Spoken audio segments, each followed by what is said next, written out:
Uh, I'd probably say I'm a little bit disappointed. I I think this is one of the worst seasons I've had in like 5 or 6 years, but not from a performance perspective. I think I've played some really good squash. Overall, like maybe the level of consistency is not the same as it used to be, but overall, I think I've played many tournaments where like, I've put up a good fight and I've been playing good squash, but maybe I was unlucky here or there. There were a few tournaments where obviously I've had some issues with some players, certain players, um, but all I can say is I tried my best. And the fact that I'm still playing good squash more than not playing good squash is giving me like a bit of an indication that I can still keep going and keep fighting for this top spot. I mean, yeah, when you lose 3 or 4 times in a row, maybe to the same opponent or to several other opponents, especially the ones at the top, and you think, am I no longer a contender? Of course, I feel the doubts sometimes. I can doubt myself every now and then. Like yes, I lost to Paul the last 6 or 7 times in a row. All of them were very close. Even the three loved ones were very close. And eventually I got a win against him at the World Tour Finals. Um, it is a best of three, but it shows that I can beat any of the top players. Eh, Every player is going to have a tough season. I've had like 4 or 5 really good seasons back to back. It was going to happen. It was bound to happen at some point. The age thing, of course, sometimes can creep in, and you would doubt yourself that, oh, maybe is it because I'm 34 now that it's going downhill. Those thoughts, yes, cross my mind sometimes, but then I look back, I watch the matches, I analyze, and it obviously isn't a factor so far. And I hope it stays this way for next season so that I can really, really compete. I think I was a bit unlucky. I was at the peak of my career at the time. After winning the world champs, I sort of backed it up at TUC. It was right after, it was the big event right after, and I made it all the way to the final, and I beat Ali in the semis. And then there was this controversial match against Mo in the final. I thought, even though I lost, I thought I had like a really good chance of winning. So in my eyes, I thought that I backed it up, and I was just at the top of my performance levels.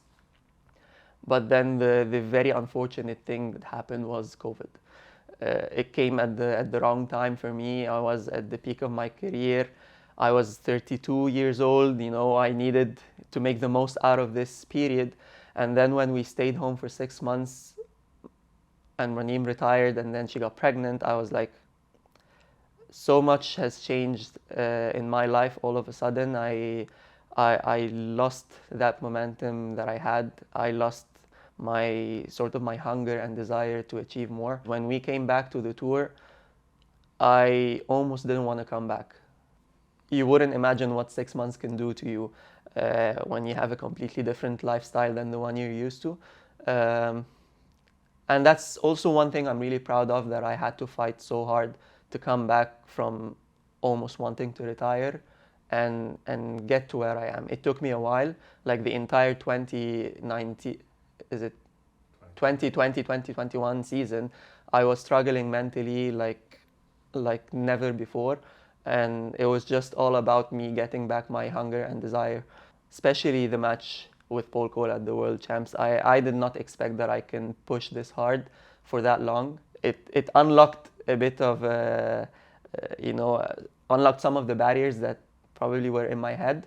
Um, Now going into next season, I think I wanna go into every tournament knowing that I have a big chance, a big shot at winning the title. I just don't want to go in there, or I want to make the semis, or I want to make the finals. No, I go in there and win the tournament. Uh, and that's what I'm going to be focusing on during my summer training. I want to get back, this kind of mentality where I know I'm in for like 4 or 5 tough matches, and I'm gonna back it up every day, and and go all the way until the final and convert the win. It's mainly the confidence. You do it once, you get a bit of confidence, but if you do it 2 times in a row, you really believe in your chances. And then it goes both ways actually. Like, you get the confidence and your opponents start to like feel a bit intimidated.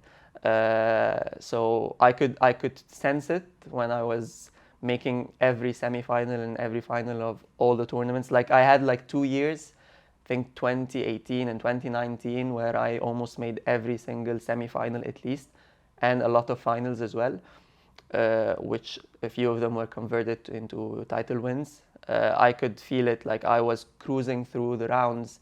Obviously, not an easy match, but the body language, the confidence. I know that even when I'm struggling, I will find a way to convert the win. As opposed to maybe this season, there were a few moments where I doubted myself, and it kind of cost me some matches. I just wanted to regain that belief after watching. I'm going to do a recap of the season and watch the good matches and see how close I am to beating all the top guys. I want to regain that belief and the confidence that I am not far away. Uh, I know I can get it right, and then as soon as you get those wins, you build up the confidence. You're back. That's how I see it.